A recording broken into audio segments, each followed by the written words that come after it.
Okay, everyone, I'd like to call this meeting of the Parks and Arts Recreation Committee Services Advisory Committee to order at 5 p.m.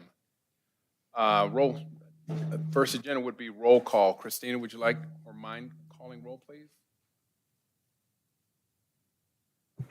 Good evening, everyone. I'm here to take roll call. Tommy Brooks, Present. Ralph Cavallo, Michelle Zala, Present. Sarah Lee, Present. Lisa Nassar, Lisa Nicely, Present. Brian Sanchez, Present. Elizabeth Velasquez, Natasha Walton, Here. and Dylan White. Absent? Dylan White is absent. Thank you.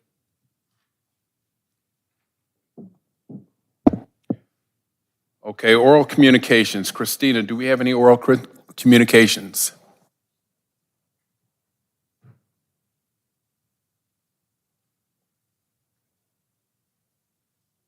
Christina? Oral communications? Welcome.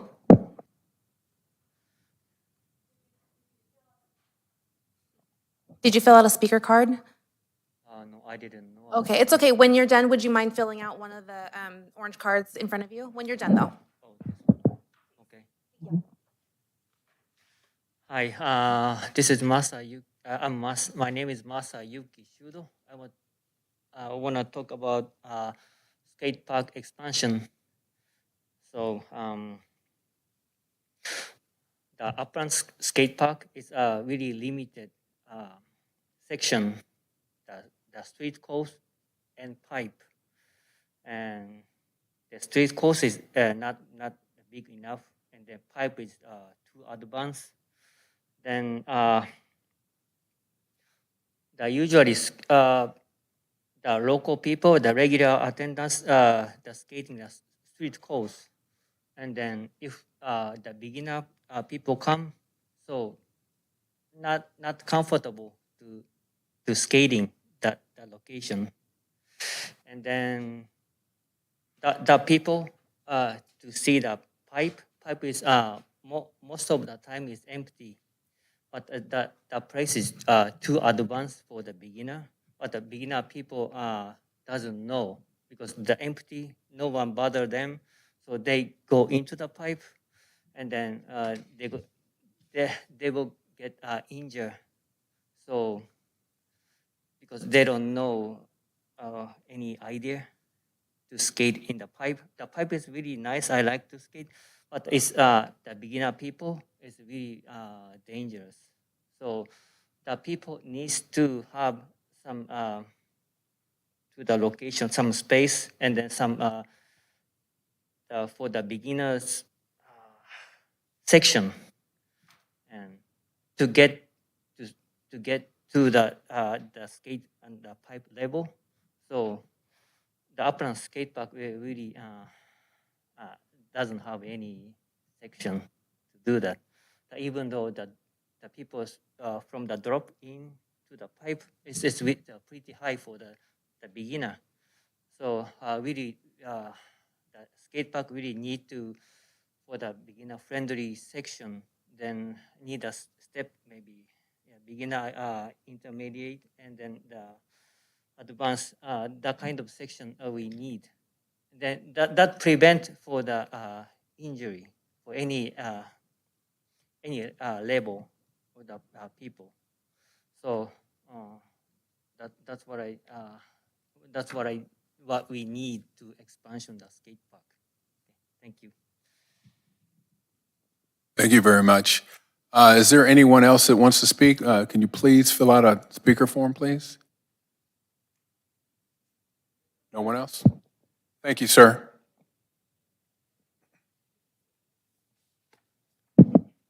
Next item up is business items.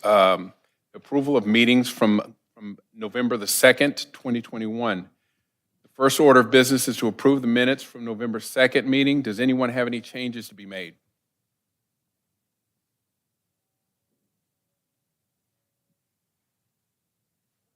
No? Okay. Can I get a motion to approve those minutes? Motion to approve the minutes? Second? All in favor? Aye. Aye. Motion passes. Next is approval of minutes from January 4th. Can I get a motion for approval of those minutes? Motion for approval of the minutes. A second? All in favor? Aye. Aye. Aye. Motion passes. Okay, next is old business, which we do not have any to discuss. New business would be the winter program recap. Next, we have a recap of the winter programs. And Jessica, would you like to introduce the staff to be present? Yes, good evening, committee members. This evening, we have Recreation Supervisors Valerie Guzman Garcia and Megan Mead to present the winter program recap.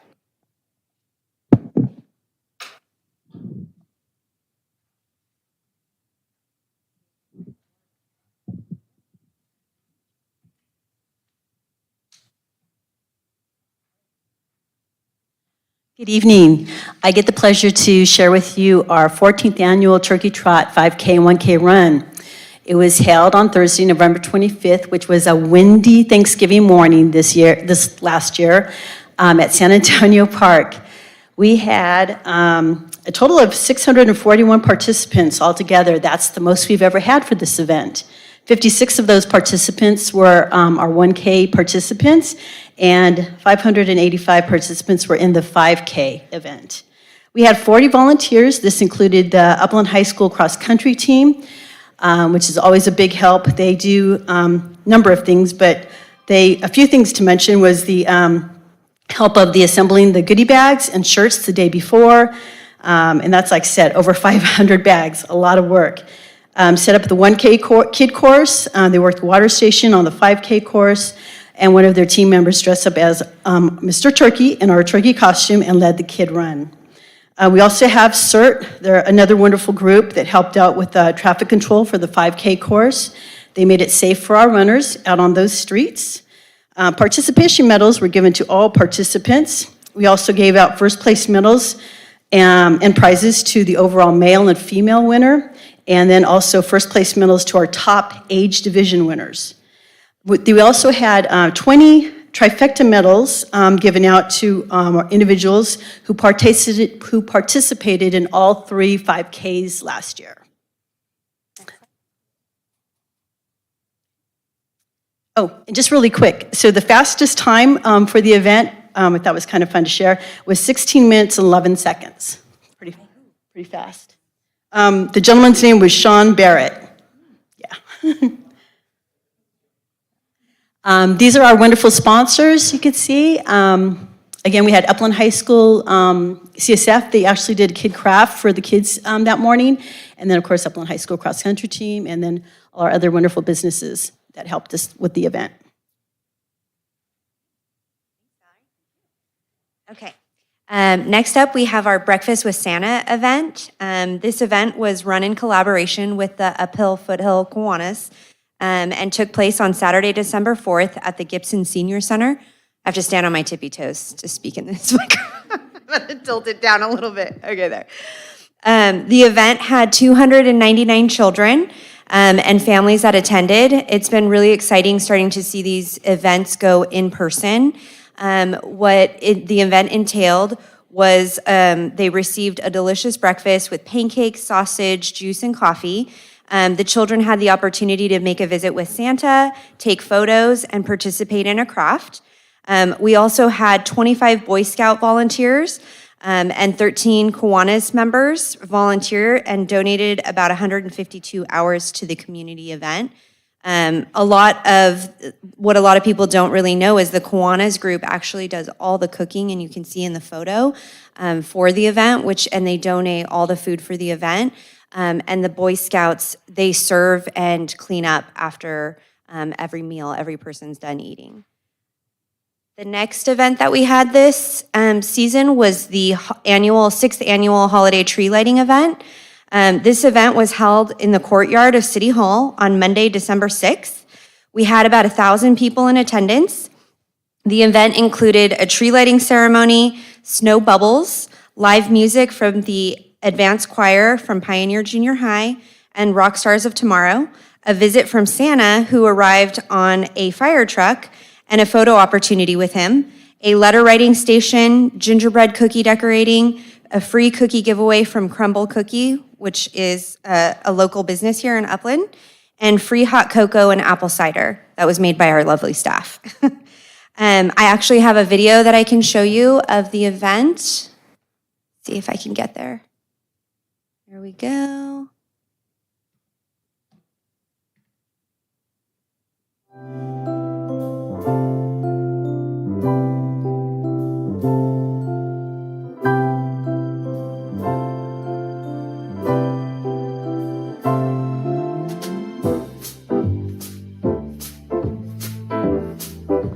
I'd like to welcome you again this evening to the 2021 Tree Lighting Celebration for the City of Upland. May this festive season sparkle and shine. May all your wishes and dreams come true. And may you feel the happiness all year round. Yes, it is nice to see all these faces out here. I'd like to say Merry Christmas and Happy New Year to everyone. We've got a great event planned for you. Kiddos, please be sure to visit our cookie decorating station. Get your wish list down on paper at our Letters to Santa station and enjoy a warm beverage at our hot cocoa and cider station. To kick things off, I'm excited to introduce the Pioneer Junior High Advanced Choir. Take it away. I'm Debbie McReynolds, and I am the director of Pioneer Junior High Advanced Choir. Give them all a big round of applause. They're being so good and so patient.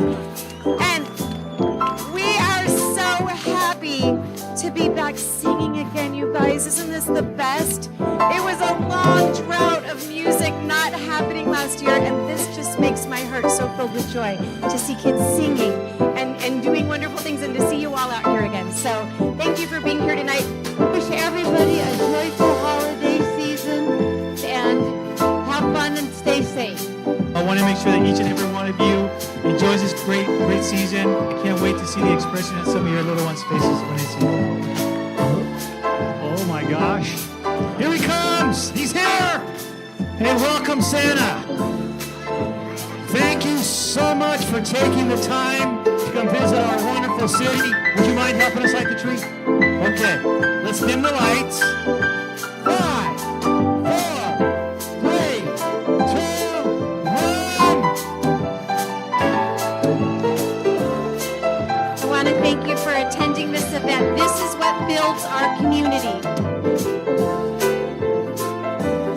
And I wish you all a peaceful holiday season and much joy and prosperity into the new year.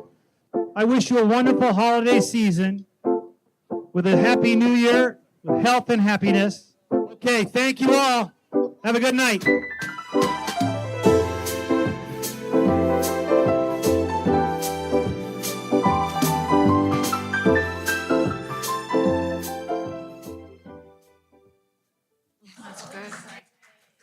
Well, I didn't make the video. Let's not take credit for that. Oops, I don't want you. Okay.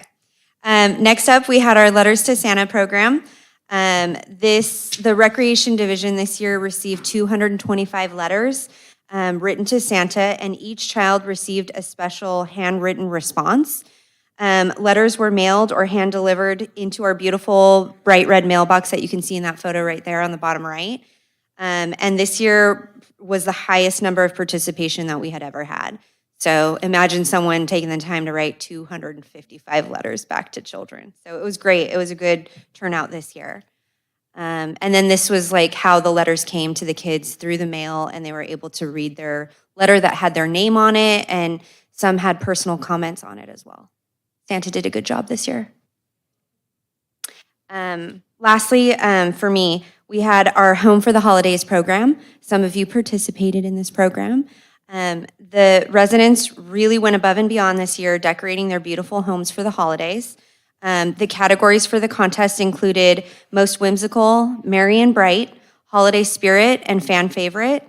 Our judges were our fellow Parks Committee members, Lisa Nicely, Lisa Nassar, and Dr. Velasquez. Thank you all very much for volunteering to help us select the winner for this program. Winners were acknowledged on the city website, Facebook page, and in the 2022 Spring Upland Today magazine that was just distributed to all of our residents last week.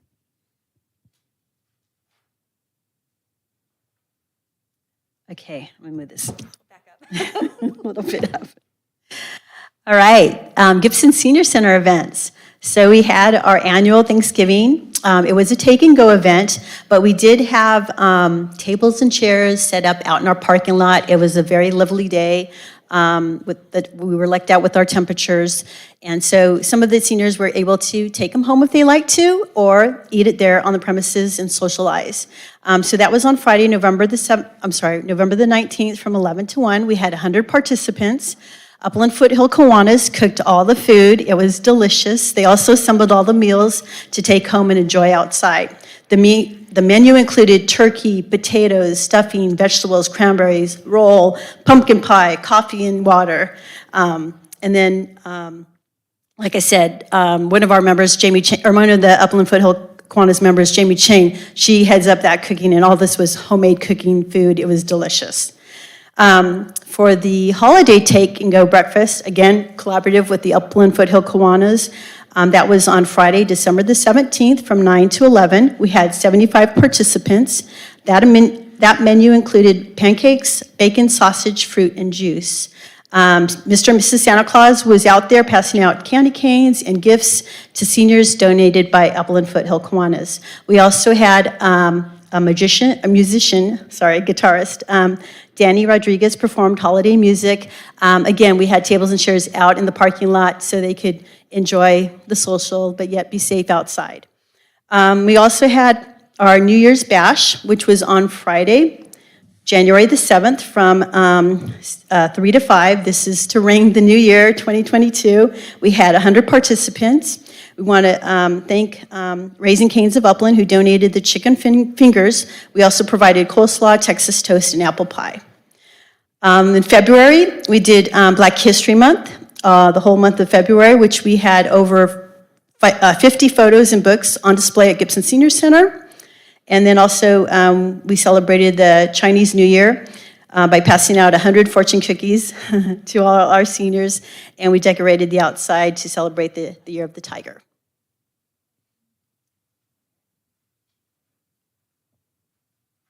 That pretty much sums up our presentation. Does anybody have any questions?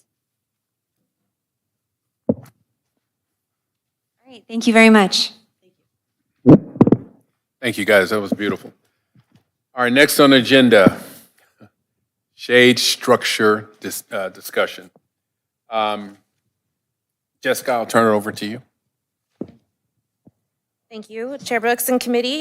Good evening, everyone, again. The city of Upland experiences an average of 289 sunny days each year, with the highest average temperature reaching 92 degrees. The climate we live in can be attributed to the majority of the picnic reservation requests that staff gets being aimed at the covered areas in the city, the covered picnic areas in the city. There are currently 16 different reservable picnic areas in the city, 3 of which are covered with shade structures. The city of Upland is fortunate to have an abundance of trees in its parks. However, enhancing alternate park amenities with shade structures would provide benefits, including the opportunity for increased revenues for picnic reservations. Furthermore, shade structures can enhance the experience for patrons visiting other amenities in the parks. The National Recreation and Park Association published an article in 2018 referencing the benefits for providing shade at athletic fields for both players and spectators. And the article states, outdoor facilities are gaining in popularity as people look for opportunities to forge greater connection with nature. Parks are adding outdoor fitness areas with equipment and interactive games that need protection from elements. Playgrounds and splash pads are incorporating shade to allow children to play longer without being overexposed to direct sunlight, while helping to keep the playground equipment from getting too hot. And even dog parks need a place for pets and owners alike to stop and take a break. Staff is looking to recommend utilizing park development impact fee funds to install shade structures over the reservable picnic areas in the city, and is seeking input from the Parks Committee regarding the shading of other amenities within parks. That concludes my introduction, and I'd be happy to answer any questions that you might have. All right, we'll try to put a little order in this. We'll start with Ralph today. No comment? All right, Lisa?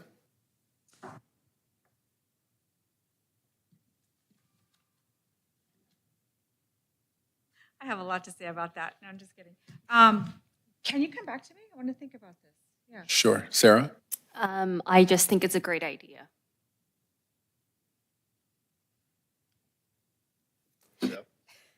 Sorry, forgot about my button.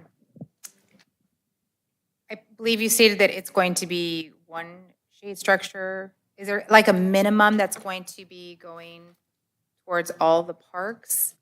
Or, Ultimately, we would like to see all 16 reservable locations be covered with shade structures, but that's not necessarily a plan that's been, developed at this time. If it's something that the Parks Committee would like to give input on, we'd be happy to take that into consideration. But right now, I'm just looking to cover the 16 locations that we do have. that currently already have? Correct. Okay.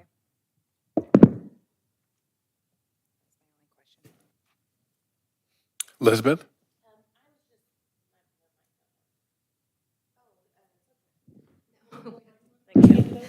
There we go. I was just curious to know how these parks for the recommendation were selected. It's a Baldy, Cabrillo, Citrus, Greenbelt, Sierra Vista, and Memorial Parks. So right now, San Antonio, McCarthy, and why am I blanking? Olive Dale already have shade structures in them. And then with Olive Dale, if you remember with the per capita discussion that we had a couple meetings back, we are going to be replacing one and adding an additional one. And then right now, we have plans underway to have two picnic shelters installed at Magnolia Park. So these are the remaining parks. Lisa? Thank you. I think the shade structures are a great idea. I think it's what pulls people into parks, especially in the summer. You kind of can't go to the park without having some kind of shade. In my head, I was wondering, some of the areas are already shaded with the trees, which is beautiful. Is there an option to do shade structures where there are no trees, giving even additional spaces for people to enjoy? That is definitely an option. If that's something that we want to explore, it would require things like adding additional concrete pads and things like that, additional trash cans, and so there would be additional expenses to that. Focusing on the existing picnic areas that we do have, while tree shade is a great natural look to things, picnic reservation, the people, the customers that have been contacting us, they're looking to be able to decorate their surroundings. They're looking to keep the debris from the trees off of their picnic, their parties. So we do feel that the structured shade would be beneficial. So to answer your question, yes, that is an option, but we're looking for what we have right now to not have the additional costs of the concrete pads and the other extra amenities that are needed. The other thing that I wanted to mention was some of the parks that I visited in Upland, the structure shades you at certain hours. And then as the sun moves, suddenly a lot of that area is exposed to sun. Some of the other states that I visit that have parks, the shade area exceeds the seating area. So it provides more shade throughout the day. And specifically, I've noticed that like in Henderson, Nevada, where I visit a lot. So it's almost like an umbrella that's far larger than the seating area. And I think that's more user-friendly. That's definitely something that we can explore when we begin looking at options for the structures. Absolutely. I just got a quick note from somebody watching. They just asked to have everybody talking more closely to the microphones because they can't hear us on video. Sorry. I'll do that. Oh, no, I think this is a great idea.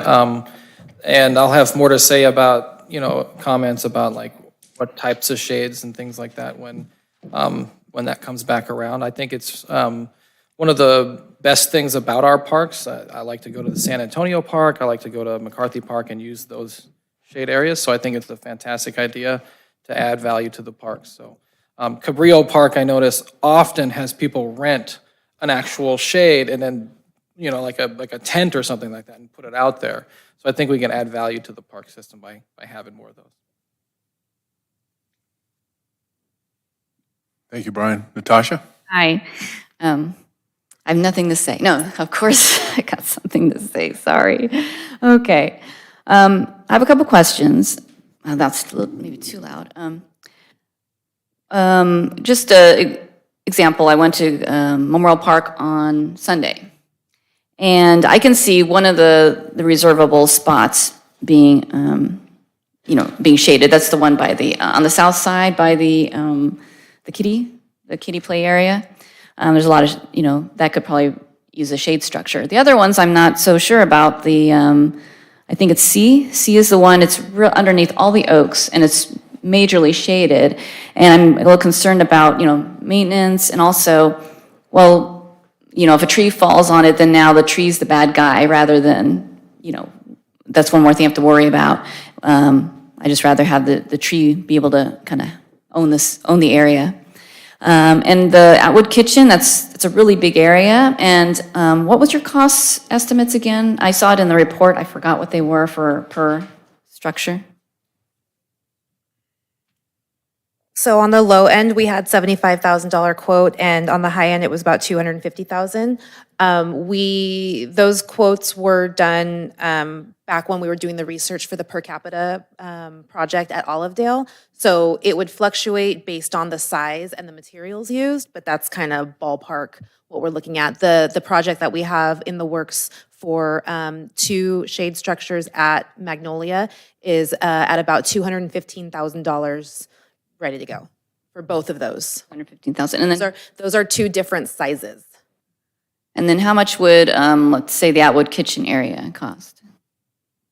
More Is than that. Yes. I wouldn't have those numbers. I don't know the dimensions or anything like that. Okay, so yeah. And if Atwood, and that's the thing, if Atwood's too large of an area, absolutely, we would take that into consideration, and maybe it's just for the smaller picnic shelter areas. It's more along the lines of, is this something that the Parks Committee wants us to explore and start bringing shade structures into the parks?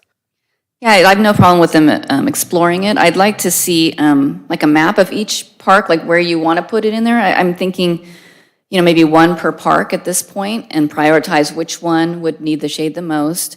Also, I'm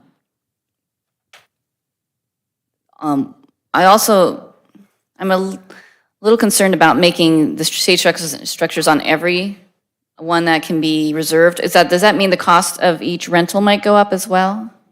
Yes, we would be exploring, looking at differences between non-covered reservation areas versus covered reservation areas. We would want to do a survey of what other cities are offering, if there's differences between those costs, and probably put a price difference on the 2. Okay, because it makes sense, I understand that, but to offer everything covered, then it limits people who may not have the money to be able to just, use other areas. And so it seems like, okay, you can have the nicer, maybe shaded structure, then you have the ones, just different variations, and then other picnic tables that before we didn't necessarily need to have concreted pads, we just had some picnic tables around that people can use just throughout the park in different areas. So, and also back to Memorial Park, so right now, Site C, underneath the trees, I'm pretty sure that's the one. That one, actually, I'm sorry, Site B, the one by the playground, that one doesn't even have any picnic tables on it. There's just one onto the side. And so I'm just wondering if we should prioritize getting picnic tables out there first before we do the structures. And then also there's several pads in another part of Memorial Park by the Rotary Field, and there's no picnic tables there. There's 2 trash cans there.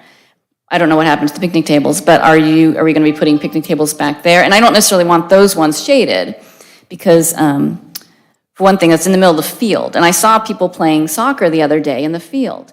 And so if we put a shade structure right in the middle of the field, that might limit, maybe some of the play areas that can be used. So if we could I'd love to see a map of like each park, the priority for each shade structure. And that way we can all go out there on our own time and then say, hey, yeah, I like that one, or can we prioritize this picnic area first? And then also, if you do 1 per park, then you kind of, you distribute the shade structures equally throughout the city. And so not one park is getting all of the shade structures at the same time. So I think those are all my questions right now, or comments.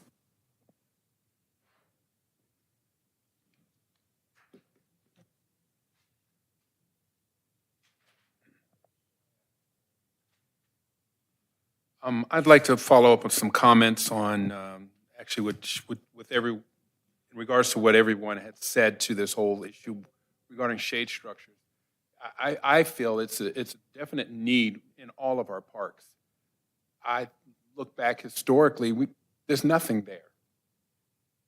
And looking at some of our past meetings, we get into these small little power struggle issues over, sometimes in the grander picture, something minute, and then nothing never happens. And so I think that when you look at what we have now, which is nothing, I look at the people that we have in charge of the departments, like Jessica, and looking at her past work and looking at her current work, and I personally have a lot of faith in her ability to be considerate with all these ideas that we're all placing here. And I don't want any of us to get stuck on one thing or another as a group, because then we don't get anywhere and we lose out on what we really want in the long run. And I try to say this collectively because everybody here brings up a good point. But I look to try to, bring this group forward in getting us to unify and give the citizens what we do need. At the least amount of cost up front and in the long run. Some of our parks are not built and are not equipped and shrubbery is not grown in the way where you've got let's take Rotary Park. You're talking about playing soccer in an area where it's not a soccer field. It's just a little grass area that's right in front of the baseball park. It really wasn't designed and meant for a field to play soccer in, but kids will do what they want to do and start a game wherever you play.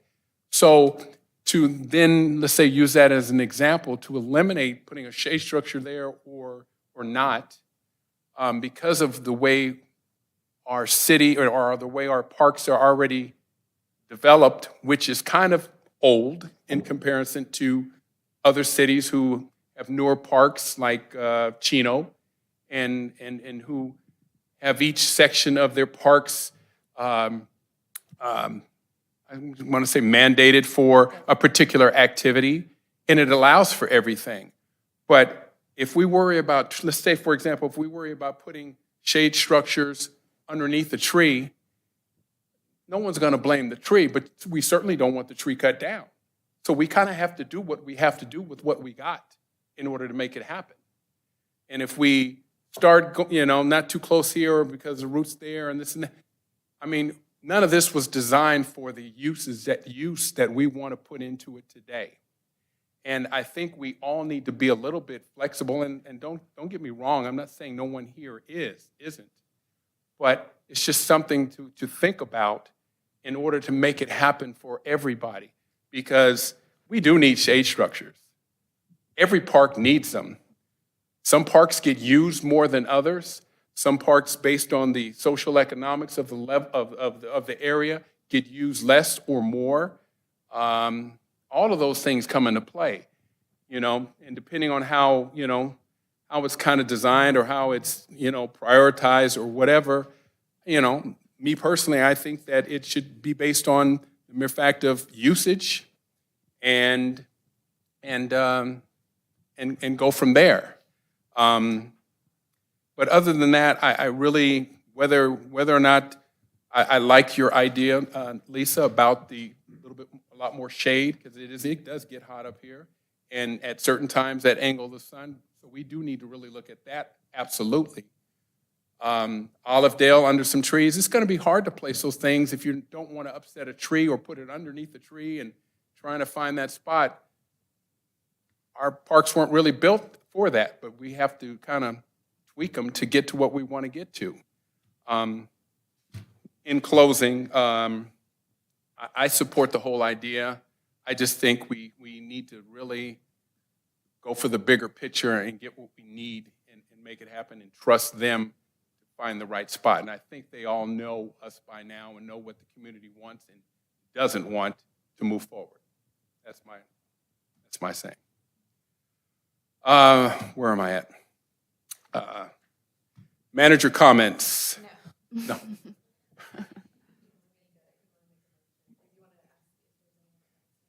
Is there anyone who wants to make a motion? I got a little emotional on that one. We want to make a motion on this. Sure. Pardon me? I was hoping, Yeah, you were going to. My bad, yes. so I'm glad I heard everybody's opinions because now I have a broader idea of what we're looking at. So are these shade coverings just for the picnic areas or can they be considered for the play areas? So I'm glad that you brought that up because right now the majority of the conversation has been about picnic shelters. But the second part of this agenda item is to give input for shade structures over other amenities like playgrounds, like athletic facility, bleachers, things like that. So if we want to have the first conversation be about picnic shelters, because that main recommendation to go to City Council, I'm looking to get input from everyone with regard to, do we want to ask council for this funding to do picnic shelters? And then the second part of the discussion can be about play area, shade, athletic facility, bleacher shade, things like that. Very good. Yeah. And the number of picnic shelters you're saying right now is 16. Is that what you're saying? Yes, it would be adding 13 because we already have 13, I'm sorry, so we'd be 13, adding yeah. 13, correct.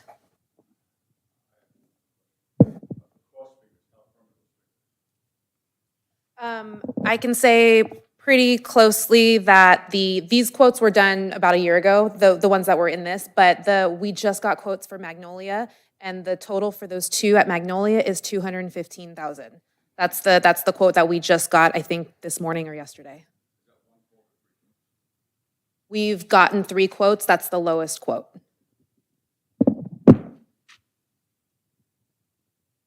Is that everyone? Do I get a motion for approval? Or motion to recommend? Second. Oh, I'm sorry. I'm in a motion. So I was like, sorry. We're messed up all here.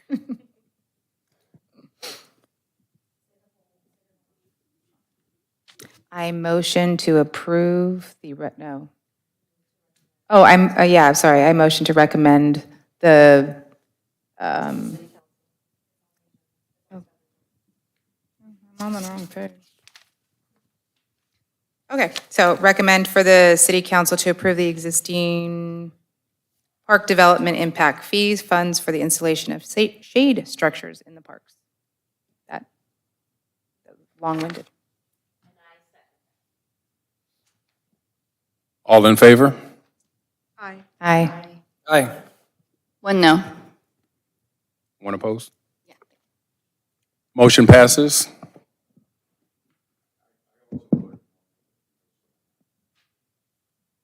So, pardon me? Ask for opposed. Any opposed? Noted.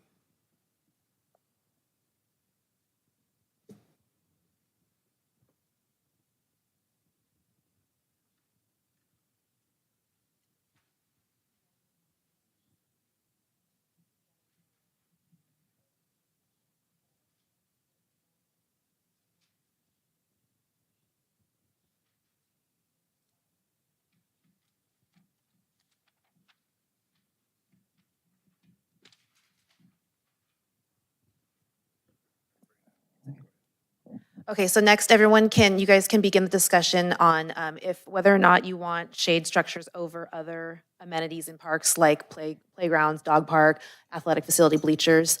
And if we want to start out, Natasha, we'll start with you and we'll go around this way.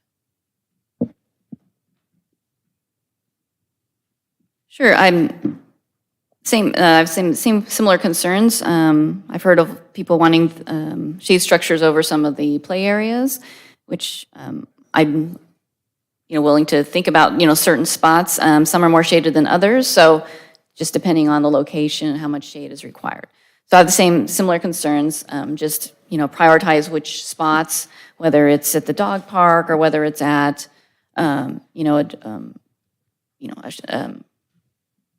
a child's play area or not.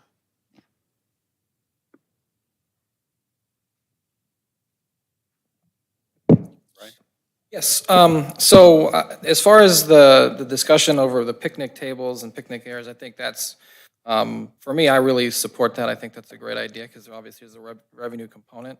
I think that over other amenities can also be a real benefit to the city and to the use of the parks. I think it kind of should also be a little bit nuanced and depends on the park and the amenity. I think a lot of the play areas, some areas could benefit from it, but then it'd be nice to have some play areas that are just open, because I think that also helps to have a different experience for kids. So one thing that I thought I would just add is with shade structures, there's always the possibility for things like, solar panels and ways to kind of offset the cost of using the amenity or renting out the amenity or add some even revenue to the city. So I'm hoping that we can consider that as part of the plan when we do go in to put in shade structures on any amenities or any kind of picnic areas.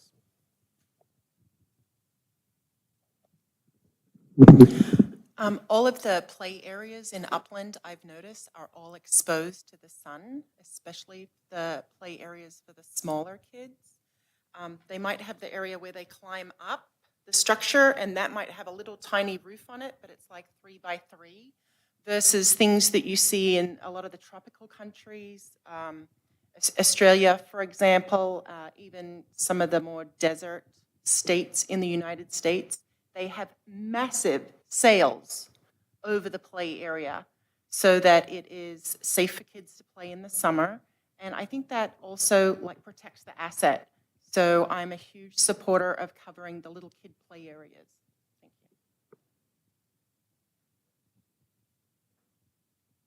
you. Thank you. I'm also, like Lisa said, a big supporter of covering our playground areas for the little ones. I think COVID in general taught us to be outside a little bit more. So I feel now that we've been kind of exposed to a more outdoor kind of world, we have to also take in consideration the protection from the sun, the rays, and making the parks more comfortable for families to be out there for longer periods of time. I support looking into that.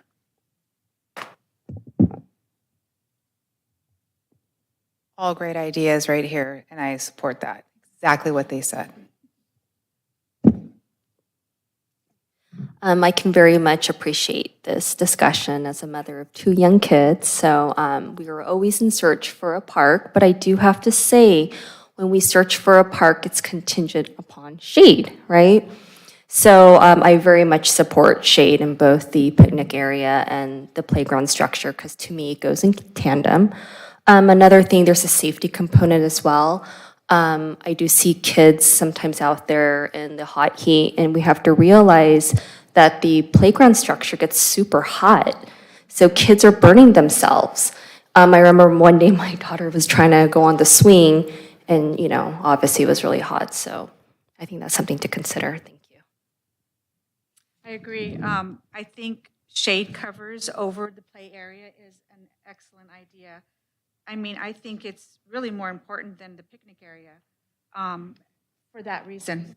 It is on. Let me put it closer to me. There we go.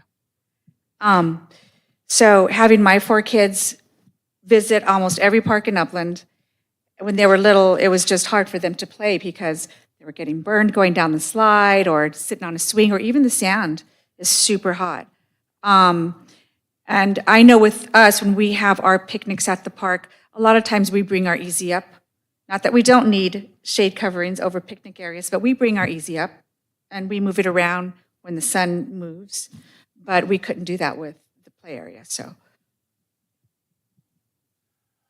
Generally speaking, I support shade structures, especially over the children's area. I'm not that big on the picnic areas because when you start doing the math, and I don't understand if it's 100,000 or 200,000 per park, but if it's 13 parks, you're talking $2 million. There's a limited amount of funds here, so it's not like we have unlimited funds. And if I had to choose between the children's area and the picnic area, I'd pick the children's area. And somebody mentioned, maybe it's the young lady over there, because I experienced that with my granddaughter in a different city. My God, I could have boiled eggs on this stuff, okay? So I think that's really important over the children's area. And, but my concern is dollars. I mean, what are the, if we spent between these two projects $3 or $4 million, okay, and somebody comes up with, they want to do a big project, all of a sudden, there isn't enough money to do those projects. That's the concern. We don't have an overall, in my view, we don't have an overall general picture of what areas does this committee and others think is important to provide something there. And the something can be $1.5 million or $2 million, but all of a sudden we've spent $5 or $6 million, now we don't have it to spend, and then we say, oh, I wish we'd have done it before. That's my concern. But overall, generally speaking, I'm absolutely in favor of shade areas over the children's area.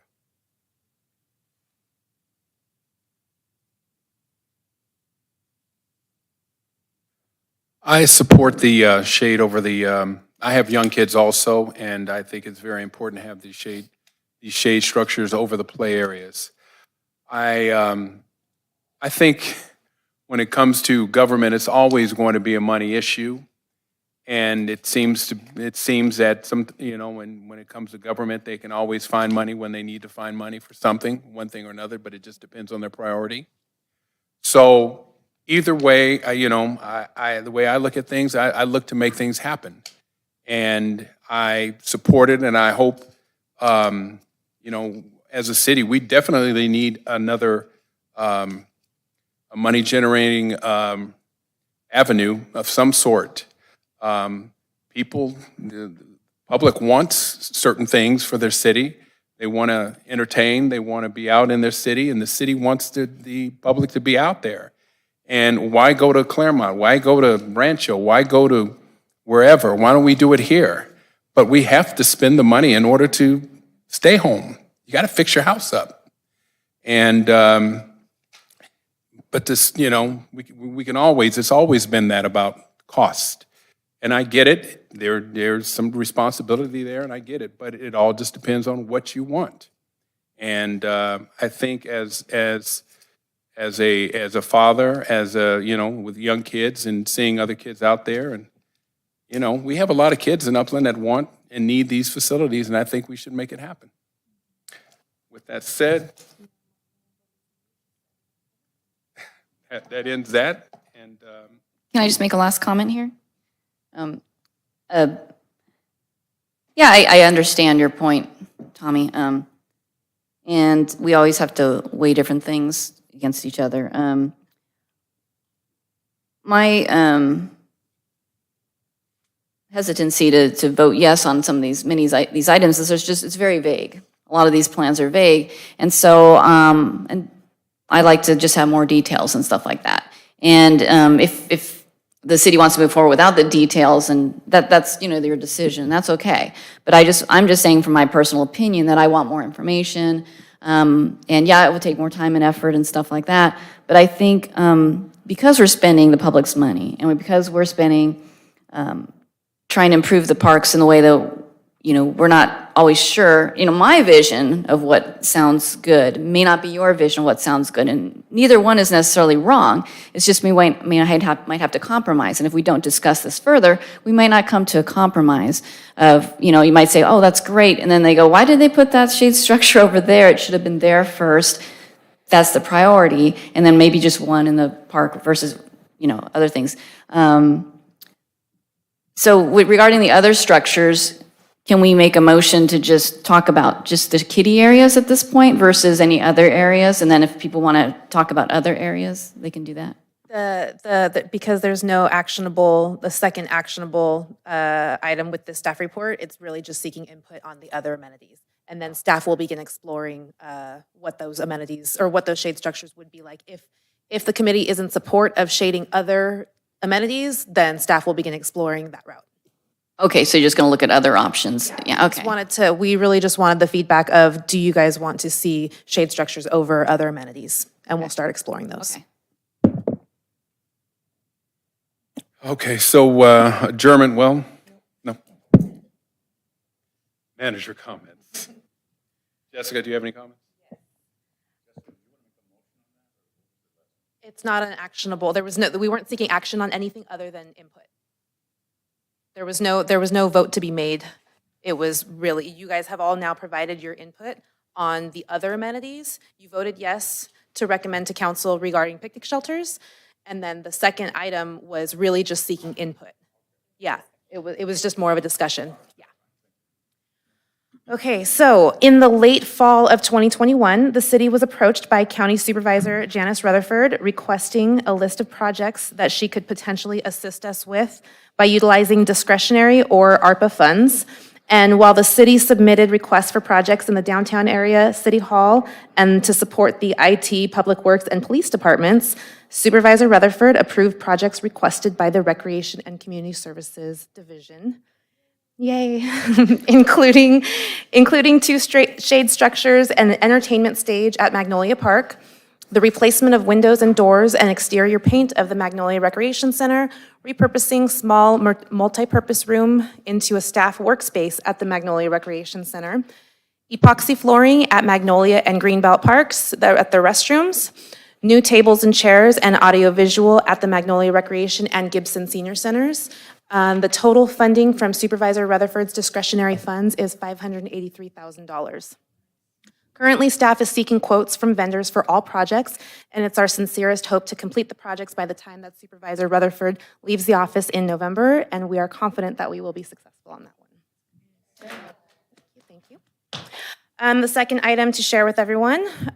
So staff understands that the development of Sycamore Park is a high priority for this committee. We recently learned that there are $3.3 million in Quimby funds specifically allocated for Sycamore Park. We've received the internal blessing from the city manager to include funds for the development of a master plan for this park space in the next year's budget.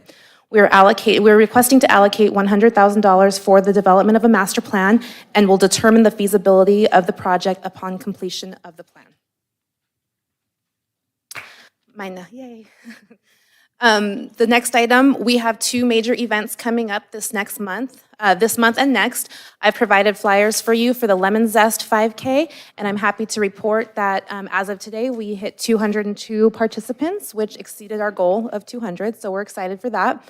And then right behind that is the Spring Egg Hunt, which is a collaboration with the Kiwanis Club, the traditional egg hunt back at Memorial Park. And lastly, speaking of events, I hope that everyone enjoyed the video that you got a chance to watch, the recap video. The City of Upland recently entered into a contract with KSNN Video Productions to record footage from our major events throughout the year. And videos like the ones you watched will be created along with short trailers for social media. We're looking forward to this enhanced opportunity to memorialize the great events that take place in the City of Upland. And those are all my comments, if anyone has any questions.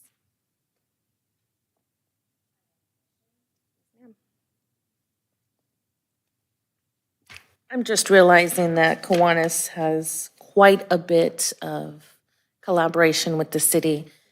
Do we do anything to recognize their efforts in working with the city and just giving them a thank you, a recognition for their collaboration? We recognize through the event, like during the events, we acknowledge various ways through social media, through our advertisements, our brochures, things like that. I know they, being one of the community organizations that supports us so much, they do have the opportunity to reserve our facilities for their meetings with no charge. So there's kind of that support for them because they support us in a sense. But we have not to my knowledge, have done a larger recognition, but definitely something we can consider. So I just recently attempted to book the gazebo at MacArthur Park, and I just wanted to give some feedback that you actually can't book it online. You have to call and speak to a person. None of the park shelters are available to be booked online anymore. We restricted that access because we did not have any mechanisms in place to hold the customers accountable for telling us the truth. They would book parties. We were finding often that they were booking parties, saying that it was going to be a 30-person birthday party, and it ended up being, a 200-person car show. So we were having a lot of those issues. So now that customers do have to come in and book the reservation in person, staff is able to ask the additional questions and get a feel for what this reservation really is going to be like. And then we can determine whether or not we need a park monitor, whether or not we need to go through the special event process that gets routed through different departments, things like that. It's actually a common practice in other cities that you must come in person for this very reason. Okay, thank you. Any other questions? Natasha? Are these general questions? I'm sorry. Just any questions regarding the comments that I made? Oh, now I'm trying to remember all the comments. You made a lot of comments. Can I ask about the picnic tables at Memorial Park? When those are going to come back? During your comments, Okay, you can. All right, thanks. Sorry. Nothing on Sycamore Park? We all looked at you during that, okay? Come on now. Now you're not going to comment? All right. So we're looking to adjourn, correct? Oh, my God. My bad. Sorry. All right, committee member comments. Now it's time for the committee member comments. In the interest of saving time, I'd like all committee members to keep their comments to 3 minutes. And I think we started over here last time. We'll start with Ralph this time.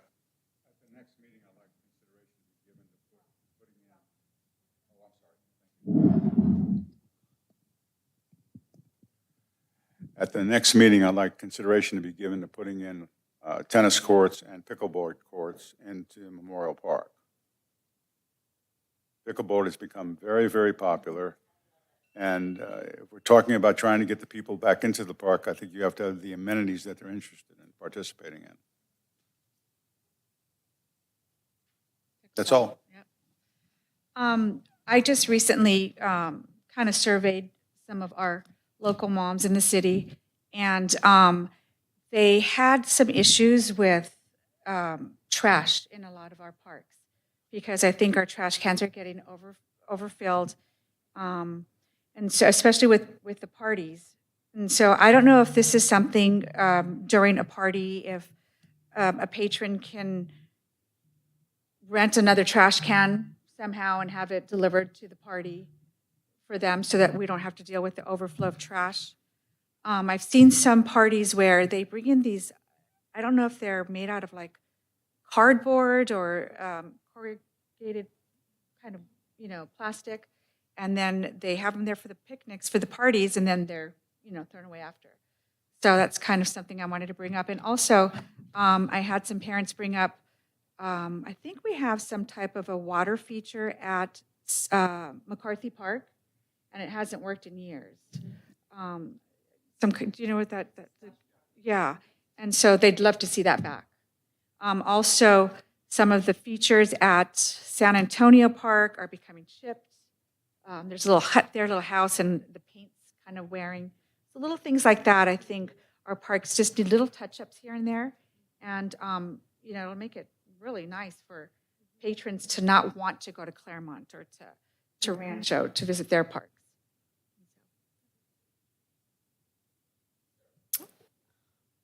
No, I have no further comments.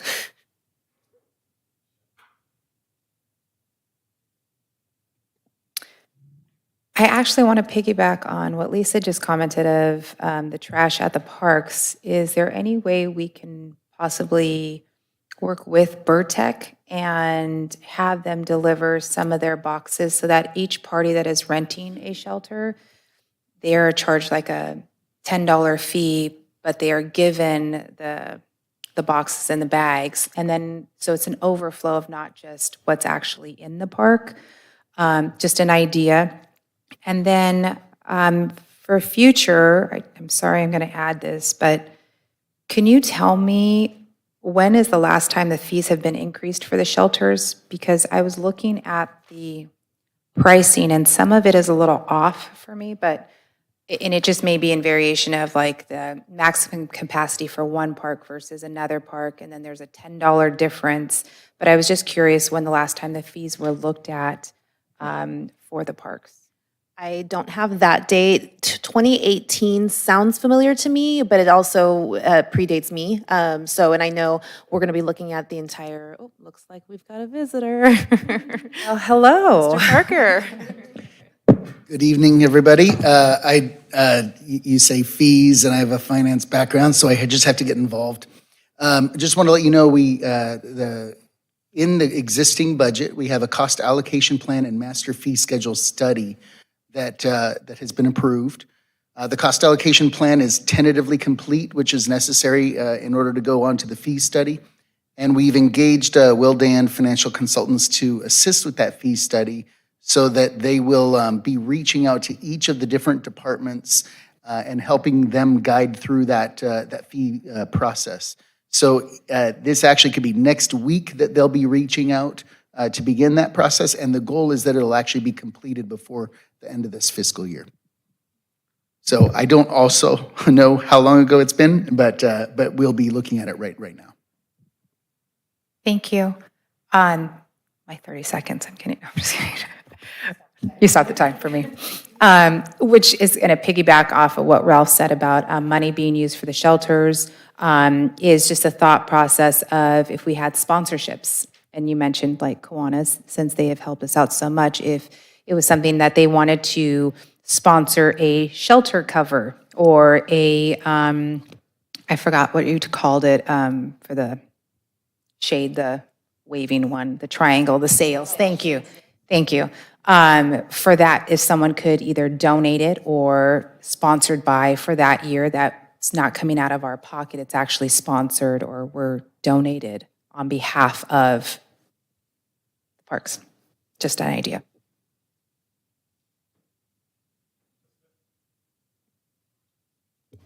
So I actually don't have any comments for you guys, but I do want to make it on record that I do have a name change. I was recently married. Thank you. So now I'm Elizabeth Alvarez.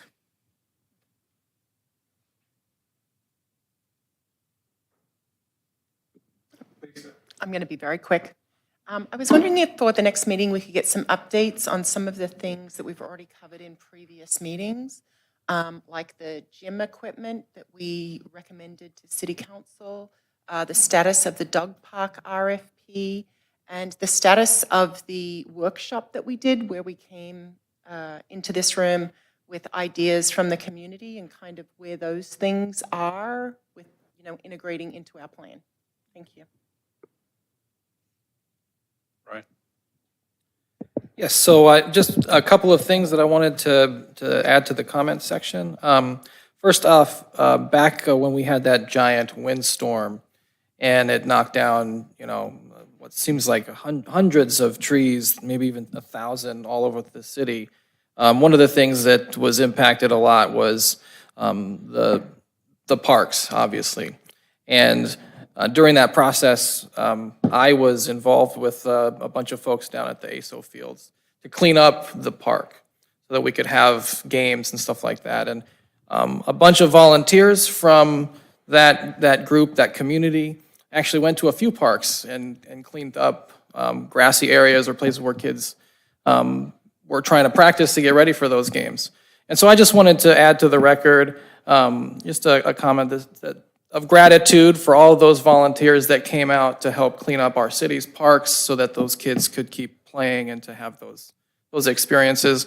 That was a really good show of community support, and I think that hopefully that's on the record. At least we can recognize them and let them know that the city appreciates that when community members come out to help do something like that. So that's something I wanted to say. And the last couple of little things to add was I was curious about the dog park and the progress that's being made there. Going out to a bunch of parks with the family, I'm noticing that a lot of folks at different parks bring out their dogs. And so I was hoping that we could circle back to that discussion to see if there are other ways to incorporate dog-friendly or at least even elements to some of the other parks that could help the experience of a dog owner. I noticed that there aren't a lot of signs, places that recommend folks pick up after their dog, or even some some elements that could help them do that, like a little bag station or something like that? Because I noticed that that does end up being a problem at some of our parks. So if we don't have more dog parks, maybe that's a way that we can help, alleviate, the problem from that side of things. But I do think that it's important because of how much I see people using our parks with dogs to add some more of those amenities, even another park if we can do it. So, and then the last thing is I have a lot of experience with shade products. That's the kind of the world I'm in. There's a lot of different kinds of shade products, not just standard construction. Cantilevered shades, temporary shades that can be rented, things like that. I know that solar is a big thing with shades as well. Like you can use solar panels and solar construction as a shade, and that helps to add a lot of different types of value to the city and to the amenities. So you could have a solar paneled shade that, a shade structure that's made out of solar panels essentially, and that electricity can be used to power lights or audio equipment, things like that. So there are a lot of ways to get benefit from adding shade to our parks and a lot of ways to add shade to the park. So I'll be looking forward to that discussion to try to see how we can contribute some ideas and see what kind of ideas the city has from that. So that's what I wanted to say. Natasha. Hi, just want to ask about the picnic tables in Memorial Park, and I don't know if other parks are missing picnic tables as well, but I think that should be prioritized over, before we get the shade structures in there. And also, we did lose a lot of trees. It was really sad. We lost 5 major mature oak trees over 80 years old in Memorial Park. And it'd be great to see some of the same species brought back to these parks, and also to consider those for picnic tables as well. For the tables that might not get the shade structure right away. Put some trees there, or not to eliminate trees because now we're relying on shade structures.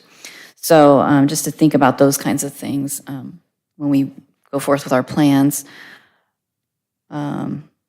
One other thing too, people mentioned the easy ups and the rentals, and when I was young, you could go to the park and you could, check out a ball and you could check out, items.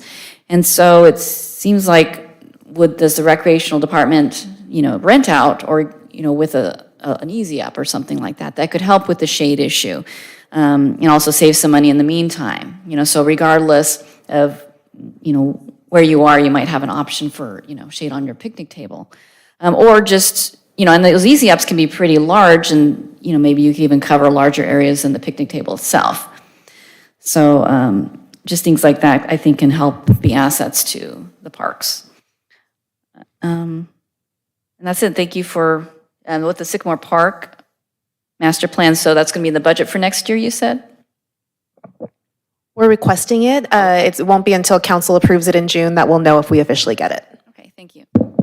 Those are all my comments.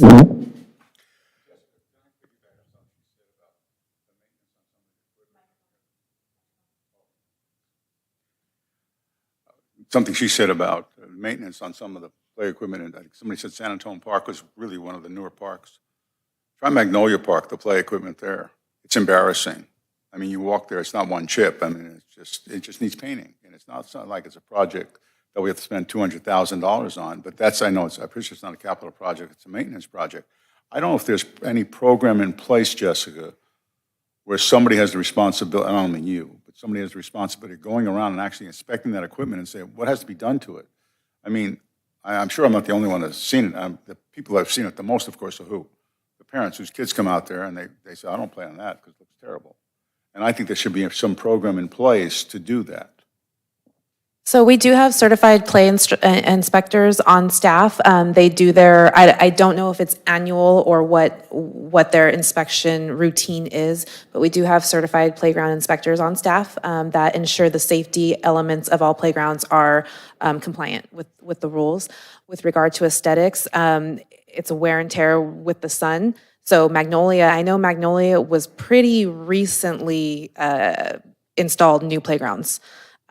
So I don't know specifically what the issue is. I'm housed over there, so I don't know what you're talking about? Memorial Park. Oh, you said, Did I say Magnolia?